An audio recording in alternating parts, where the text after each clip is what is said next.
You're standing in a cage. Not a ring, a cage, like an animal.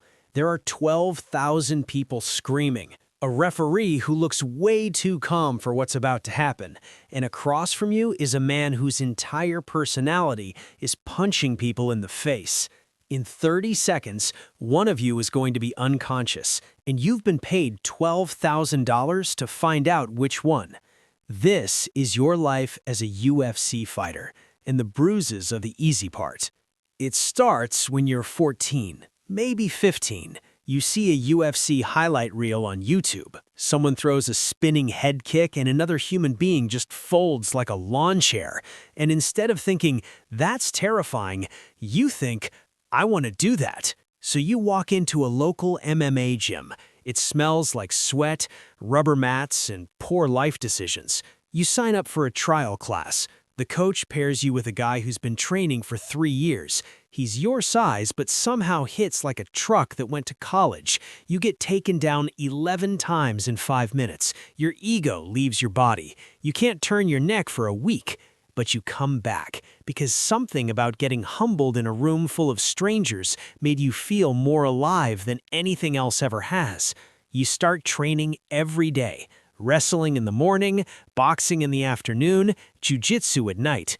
Your friends are going to parties and playing video games. You're getting choked unconscious by a 35-year-old accountant named Greg who trains on his lunch break and somehow has a death grip that could crush a coconut. Your parents think it's a phase. Your girlfriend thinks you're insane. Your body thinks you should see a doctor. But you don't care, because every time you step on the mats, you get a little bit better. And that feeling is addictive. At 18, you take your first amateur fight. You've been training for 3 years and you feel ready. You are not ready. The fight is at a local casino ballroom. The cage is smaller than the one at your gym. The lights are too bright. There are maybe 200 people there, most of them drunk.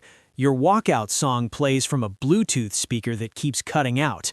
Very cinematic. You win by decision, not because you were better, because the other guy was slightly more terrified than you were. Your prize? A trophy that looks like it came from a kid's soccer tournament, in the unshakable belief that you're going to be a world champion. You fight 5 more times over the next 2 years. You go 4-1. Your one loss comes from a guy who was 20 pounds heavier than you, because amateur weigh-ins are basically the honor system. You learn very quickly that weight classes exist for a reason. Now you need to decide, go pro or get a real job. Your bank account says real job. Every cell in your body says go pro. You go pro. Here's the thing about going pro that nobody warns you about. It's not one big jump, it's 100 small ones, and every single one costs money. You need a real coach. That's $400 to $800 a month in gym fees. You need sparring partners who are actually good, which means training at a legit camp, which means maybe moving to a new city. You need a nutritionist because you can't keep cutting weight by sitting in a hot bath wrapped in garbage bags like a baked potato. You need a manager, a corner man, and eventually a sports psychologist because getting punched in the face for a living does things to your mental health that nobody talks about. Your first pro fight pays you $500. You read that right, $500, and that's if you win. If you lose, some promotions pay you nothing. You just got punched in the head for free. Congratulations. You fight on regional circuits, small shows in small towns. You're fighting in front of 100 people at a bar that also hosts trivia night on Tuesdays. Your opponent has a record of 2-7 and somehow still agreed to fight you. You knock him out in the first round and you feel like a god. Then you drive 4 hours home in a Honda Civic with an ice pack on your face and stop at Wendy's because you haven't eaten in 36 hours from cutting weight. You go on a 7-fight win streak. You start getting noticed. A matchmaker from a bigger promotion reaches out. And then one day, you get the call. Dana White's Contender Series. 5 rounds of fights broadcast on ESPN+. Win impressively, and you get a UFC contract. This is your shot. The only shot. You win on the Contender Series. Dana White walks out, looks you in the eye, and says the words you've dreamed about since you were 14. You've got a contract.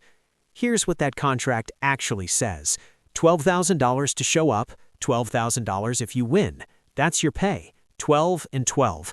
If you lose your UFC debut, you go home with $12,000 before taxes. After paying your coach, your manager, your nutritionist, your corner team, your flights, and your training camp, you might clear $5,000. You just fought in the biggest MMA organization on the planet, and your net profit is less than what a part-time barista makes in a month. But you don't care about the money right now. You care about the opportunity, because the UFC is the only place where you can build a name, climb the rankings, and eventually fight for a championship. Your first fight is on a prelim card. You're fighting at 6 p.m. before most people have even sat down. The arena's half empty. The broadcast cuts to a commercial during your walkout. You win by submission in the second round, and the next day the highlights get 4,000 views on Twitter. Your mom shares it, your old coach shares it. 3 strangers call you a future champion. That's your entire fan base. Here's the part that really stings. The UFC made $775 million in the first half of 2025 alone. Fighters receive roughly 16% of total revenue. In the NBA, players get 50%. In the NFL, it's 48%. You're in the most dangerous sport on earth, and you're getting the smallest slice of the pie. We need to talk about weight cutting, because this is the part of being a UFC fighter that is genuinely insane. You normally walk around at 185. You fight at 170. That means you need to drop 15 pounds of water weight in the 5 days before your fight. Not fat, water. You are literally dehydrating yourself on purpose. The last 24 hours before weigh-ins are brutal. You're sitting in a sauna wearing 3 layers of clothes. You're spitting into a bottle because your body's so dry that producing saliva burns calories you don't have. Your brain is foggy, your muscles are cramping, you feel like you're dying, because medically speaking, you kind of are. Doctors have compared extreme weight cuts to the early stages of organ failure. You step on the scale, 170.0. You made weight. You have 24 hours to rehydrate and refuel before someone tries to take your head off. You slam Pedialyte, eat everything in sight, and by fight night, you're walking into the cage at 188. Your opponent did the exact same thing. You're both pretending you weigh 170. Everyone knows, nobody talks about it. Fight night is the loneliest feeling in sports. There are no teammates, no bench, no substitutions. It's you and one other person, and one of you is going to have a very bad night. The walk to the cage takes about 90 seconds, but it feels like an hour. Your corner is giving last-minute advice, but you can't hear any of it over the crowd and the sound of your own heartbeat trying to escape your chest.